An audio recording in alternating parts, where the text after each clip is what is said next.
Παίζω μπάλα με τον Καρέτσα εδώ στην Ελλάδα με ένα στυλ μοναδικό. Η μπάλα είναι αρμάδα, πρώτο σκόρερ στο γήπεδο. Το όνομα του φωνάζουν, τη Ρεάλ δοξάζει κι οι κερκίδες ουρλιάζουν. Ο Καρέτσας πρώτο σκόρερ πάντα στην ομάδα. Λάμπει εκεί που πέφτει η μπάλα, βγάζει πάσες, βάζει γκολ, μάτια δεν το φτάνουν.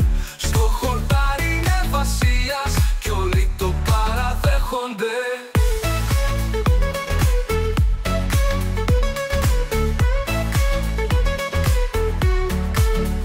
Παίζω μπάλα δυνατά, το γήπεδο μαγεύω με το νούμερο στη φανέλα μου.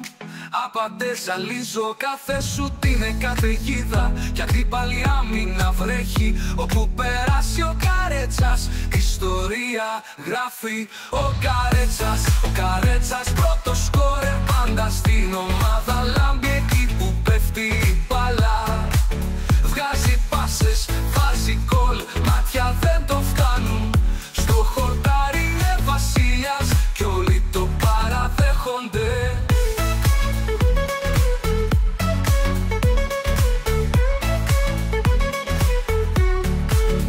Assist και κόλπα φαντασίας τους αφήνει πίσω. Καρέτσα ο μάγος της μπάλας, απ' τη Ρεάλ μυθοπλάση. Γήπεδα από Ελλάδα ως Μαδρίτη το λατρεύουν. Οι κερκίδες πάντα το ζητούν κι όλοι το χειροκροτούν. Ο Καρέτσας πρώτο σκόρερ πάντα στην ομάδα. Λάμπει εκεί που πέφτει η μπάλα, βγάζει πάσες, βάζει γκολ, μάτια δεν το φτάνουν. Στο χορτάρι είναι βασιλιάς κι όλοι το παραδέχονται.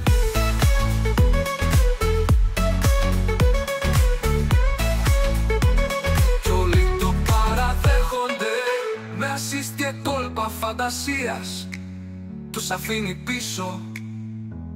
Καρέτσα ο μάγος της μπάλας, απ' τη Ρεάλ μυθοπλάση.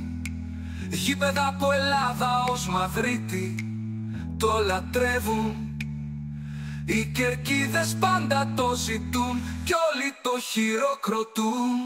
Ο Καρέτσας πρώτο σκόρερ πάντα στην ομάδα. Λάμπει εκεί που πέφτει η μπάλα, βγάζει πάσες, βάζει γκολ, μάτια δεν το φτάνουν.